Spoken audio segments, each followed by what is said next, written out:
Live today, Georgia lawmakers heard from the families of murder victims who want the state to get better at handling cold cases. Yeah, 11 Alive's Doug Richards explains how a bill in the House would let families petition to reopen such cases.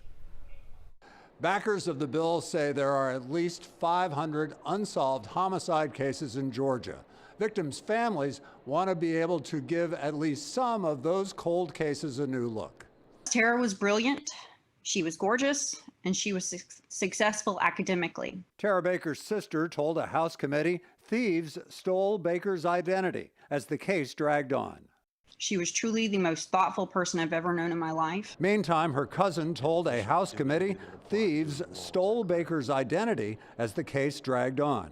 Now imagine not only losing your daughter, but to be denied her cause of death and to have no death certificate issued for 10 years, allowing her to continually be victimized through identity theft. A bill in the House would give families the ability to petition to reopen cold cases. It would make it easier to issue a death certificate in a cold case. It would also add resources to the GBI's cold case unit.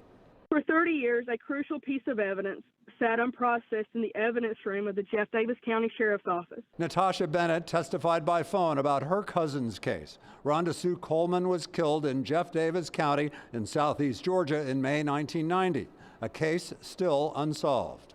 It was an oversight that could have been discovered earlier had her family had a process by which to initiate a cold case review. What if this was a suicide, but potentially it looks like a homicide? Some witnesses and lawmakers pushed back on some of the details in the bill, which they said could force investigators to devote resources to questionable cases. The cold case bill got reassigned to a legislative subcommittee, adding another hurdle before it can pass the legislature in the next 7 weeks. At the Capitol, Doug Richards, 11 Alive News.